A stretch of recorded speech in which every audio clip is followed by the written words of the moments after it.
Bienvenidos a Charlas con el Derecho. En esta oportunidad es ineludible referirse a la situación que afecta al hermano país de Venezuela. Un análisis objetivo desde el marco normativo que gobierna la materia y, por supuesto, teniendo en cuenta distintas situaciones conexas. De entrada habrá que decir que esta situación supera cualquier discurso de izquierda o derecha. Esto no es un tema de ideología política.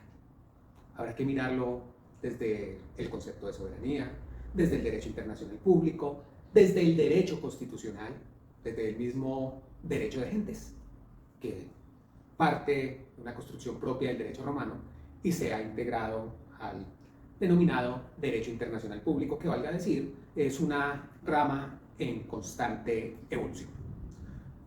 Pues primero, creo que es necesario revisar la situación de tantos hermanos venezolanos que enfrentan una crisis, diría que a todo nivel, el fenómeno migratorio que ha empezado a afectar también otros países, como es el caso de Colombia, que se ha convertido en un estado receptor. Y desde cualquier postura, más allá de distintas perspectivas, pues llega un momento donde la realidad puede superar cualquier ideología. No hay duda que cada estado es libre democráticamente de definir sus destinos. Y desde allí el principio de autodeterminación de los pueblos, principio del derecho internacional público, principio recogido en el artículo 1 de la Carta de las Naciones Unidas. Eso lo hizo Venezuela y lo hizo de manera totalmente válida y absolutamente legítima por allá en un quizá ya lejano 1998. Salió a las urnas y se pronunció, de modo que se instauró un gobierno democrático. La pregunta es, ¿hasta cuándo efectivamente continuó siendo eso? Un gobierno democrático. En 2013, y después de la muerte del presidente Hugo Chávez, es cuando Nicolás Maduro llega al poder. En una elección donde vence Enrique Capriles, una elección por demás controvertida, como lo serían también las siguientes, hasta la última que tuvo lugar en 2024. Y de otra parte, pues ha venido la presión internacional y lo que pues es la reciente acción por parte de los Estados Unidos o concretamente por parte del gobierno o del presidente norteamericano. Entonces, allí es donde se empiezan a enfrentar de pronto distintos marcos normativos. ¿Qué ocurre con la soberanía venezolana? ¿Hasta dónde podría ser legítima esa acción? Y es que la legitimidad también ha sido analizada en distintos escenarios. Y en ciertos momentos, pues de pronto la posibilidad de desplegar acciones militares, pues ha sido incluso avalada en torno a determinadas circunstancias. Desde de pronto 1945, fundamentalmente para tomar un referente, pues se empiezan a imponer una serie de, si se quiere, reglas en esas acciones o en la posibilidad de intervenciones. Es decir, no quiere decir que antes no existieran, no se presentaran de pronto estas acciones, estas intervenciones de naturaleza militar en otros estados. Esto nos tendría que llevar a mirar unos periodos del derecho internacional público, el periodo de la soberanía, el periodo de la seguridad, el periodo de la diplomacia, la cooperación y la integración. Y entonces, por ahí, tras los acontecimientos de la primera mitad del siglo XX, donde tienen suceso las dos guerras mundiales, pues se intenta primero evitar que se vuelva a presentar un conflicto de estas magnitudes. Y segundo, que en el evento de que se llegara a presentar, pues por lo menos se someta a una serie de criterios orientadores, que atienda unas reglas, se van a fijar directrices, y esto es lo que se va a conocer como el derecho internacional humanitario. De otra parte, el manejo de las relaciones internacionales se empieza a construir en ese momento a partir de unos grandes bloques, y en gran medida la adhesión a uno de ellos. Claro, surge en ese mismo contexto el concepto de no alineados. Esto es pues tras la repartición del mundo que se da como consecuencia del final de la Segunda Guerra Mundial. Repartición, por supuesto, entre los países vencedores. Entonces, desde allí empiezan a realizarse una serie de acciones, de intervenciones en distintos estados, pues tratando de construir un enemigo y de evitar su expansión. Listo, eso caracterizó todo lo que fue la segunda mitad del siglo XX. Por allá en 1989, concretamente un 20 de diciembre de 1989, el presidente Bush padre, emprende una acción militar en ese momento, con la autorización del Congreso, acción en Panamá, denominada Operación Justa Causa, con la finalidad de deponer al líder, el general Manuel Antonio Noriega, quien era solicitado también por una corte norteamericana por cargos de narcotráfico. Después de haberse exiliado en la Embajada de la Santa Sede, pues termina por entregarse a esa fuerza invasora. El contexto de estas acciones va a cambiar radicalmente en 2001, después de el atentado contra las Torres Gemelas, los famosos hechos del 11 de septiembre de 2001, que van a dar lugar a lo que se denominó la guerra frontal contra el terrorismo, y que iba a tener un fundamento, aquello que se denominó la doctrina del mal menor. Es decir, cualquier acción armada, cualquier intervención militar, cualquier ataque, pues obviamente es algo repudiable, es algo que va a traer consecuencias negativas.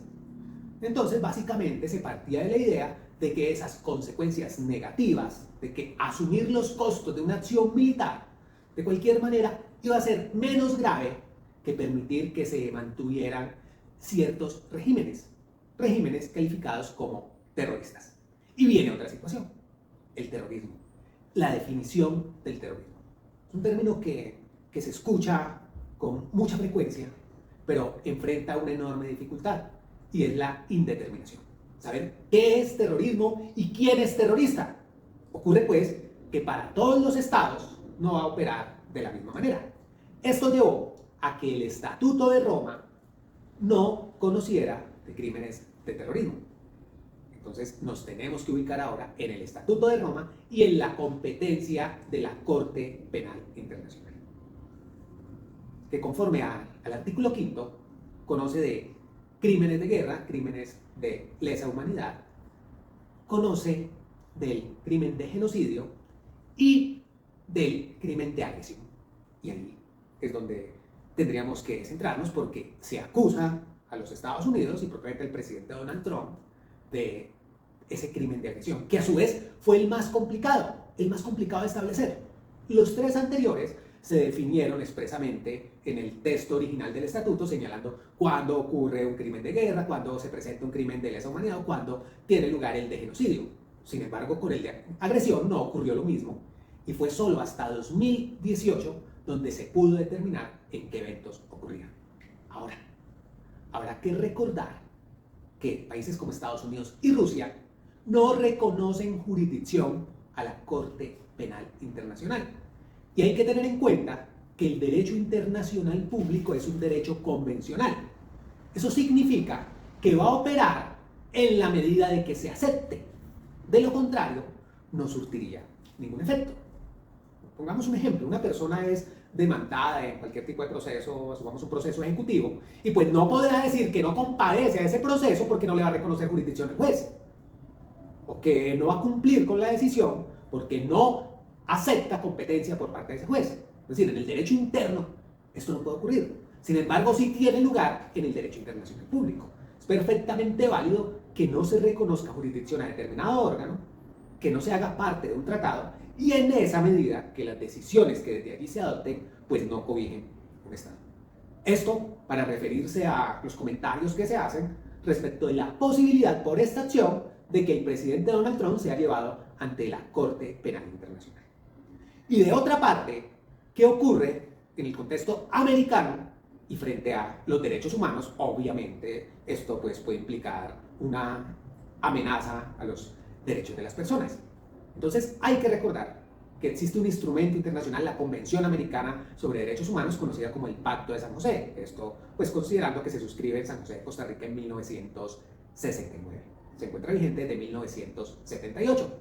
Pero recordemos que en el año 2012 el presidente Hugo Chávez denuncia la convención. Es decir, con esto Venezuela deja de pertenecer a este instrumento e implica que deja de reconocer jurisdicción, que deja de someterse a la competencia de la Corte Interamericana de Derechos Humanos. Entonces, claro, esto va a tener un efecto, como lo dice por ejemplo el maestro Manuel Atienza, las reglas se aplican a todo o a nada. Pero ahora vamos un poco más allá y veremos situaciones que rodean estos acontecimientos. Hay un derecho que asiste a todas las personas, independiente de cualquier consideración, y es la dignidad. La dignidad humana, cuando ésta se ve afectada, cuando está constantemente amenazada, pues todo lo que se haga en procura de recuperarla empieza a validarse y a hacerse legítimo. Habrá que preguntarse hasta dónde entonces, en la hermana República Venezolana, efectivamente operaba esta dignidad. ¿Hasta dónde se podría garantizar el ejercicio efectivo de los derechos? ¿Será que podía verse reflejado en el accionar de ese Estado el principio de separación de poderes? ¿Será que había autonomía? ¿Será que había libertad de prensa? Sabemos que la prensa hace mucho rato venía siendo censurada, incluso perseguida, criminalizada. Sabemos que las elecciones, más allá de que se surtieran procesos electorales, pues eran bastante cuestionadas. Entonces, ¿hasta dónde era factible que el país internamente pudiera solucionar sus problemas? Problemas que obviamente se venían agudizando, que cada vez pues parecían hacerse muchísimo más graves. Otra cosa son las relaciones comerciales que puedan existir entre los estados y quizás los intereses que se puedan tener en determinado territorio, pero ese es un tema que amerita un debate, un análisis independiente, una revisión pues al margen puntualmente de estos acontecimientos. Y por otro lado, tenemos el concepto de soberanía. Esa capacidad que tiene un pueblo para gobernarse, para autogobernarse, en la medida que es reconocido, que es respetado en cuanto a su autonomía, en cuanto a la posibilidad de definir hacia dónde quiere ir, a qué le quiere apuntar, cuál es el rumbo que desea tomar, cómo quiere gobernarse, qué quieren sus pobladores, qué quieren sus ciudadanos, y que lo hagan de manera totalmente válida. Entonces, esa autonomía pues se va a ver reflejada en la toma de decisiones, en la creación de instituciones, en la elección de gobiernos. Y vamos a encontrar dos enfoques, uno interno y otro externo. Es decir, para que un Estado sea soberano, necesita que el poder público que ha sido creado allí al interior de ese Estado, cuando las personas renuncian de pronto a algunos derechos, pero en procura de un interés que va mucho más allá, conservar un orden, entregarle parte de su autonomía al Estado, pues entonces entendemos que existe un poder público y que este funciona de manera legítima, porque los habitantes aceptaron someterse a él, porque lo reconocen. Y esto lo llamamos soberanía interna. Pero además, como un Estado no funciona solo, digamos que no existe de manera aislada, los Estados se constituyen en sujetos del derecho internacional público, así como lo son también las organizaciones internacionales. Y en esa medida, también se va a demandar de un reconocimiento externo, es decir, que los otros Estados pues reconozcan que allí efectivamente hay soberanía, que existe la posibilidad de autodeterminación. Cuando no se da lo uno o lo otro, cuando no se dan las dos cosas, pues entendemos que esa soberanía se encuentra amenazada. ¿Qué habrá que hacer? Bueno, buscar todas las vías posibles, legítimas por supuesto, que permitan recuperar esa soberanía. Y en esa medida, enderezar el rumbo. De cualquier manera, aquí lo más importante es que se logre una transición, ante todo, pacífica. Es un primer momento. Y obviamente los acontecimientos no se han dado de la mejor manera. ¿Qué es lo ideal? Que cada Estado pueda, de forma totalmente autónoma, definir su futuro. Mirar a qué le quiere apuntar, hacia dónde quiere ir, pero que esa voluntad popular sea respetada, porque es la voluntad del pueblo, no la voluntad del gobernante. Insisto, y como se decía al comienzo, esto no es cuestión de si el gobierno es de izquierda o si el gobierno es de derecha, si es un gobierno de centro, cómo se llama el partido. Totalmente al margen de eso, cualquier persona, pues existe el riesgo de que se convierta en dictador, de que de pronto llegue por vías aparentemente legítimas al poder, pero no se mantenga por los mismos medios, y ahí es donde los controles tendrán que entrar a operar. La política obviamente debe funcionar a partir de unos criterios muy claros. Para Aristóteles, la política era el arte de gobernar. Pericles afirmaba que la política era un sentimiento de mejoría. Para Sabater, la política es el arte de hacer acuerdos. Y podríamos preguntarnos qué de eso operaba durante el gobierno de Maduro. ¿Será que efectivamente ese gobierno daba respuesta a las necesidades de su pueblo? ¿Será que se hacían acuerdos? De modo que las cosas llegan a un punto donde se hacen insostenibles, y eso es lo que ocurrió. Claro, habrá que seguir evaluando la situación, mirar lo que va a ser ahora el proceso contra el depuesto presidente Nicolás Maduro, lo que se viene en un juicio pues, que seguramente va a ser muy mediático, quizá similar a lo que mencionábamos antes, que ocurrió en su momento con el general Manuel Antonio Noriega. Empieza el año pues bastante agitado, algo que se veía venir, que para algunos había tardado mucho, y bueno, ahora lo más importante es que se haga valer la Constitución, pero no una Constitución manipulada y amañada, sino lo que son los auténticos intereses del pueblo venezolano, de ese gran país que ha resistido valientemente, que no ha dejado de luchar y que podrá ahora tomar el rumbo que les corresponde y volver a ser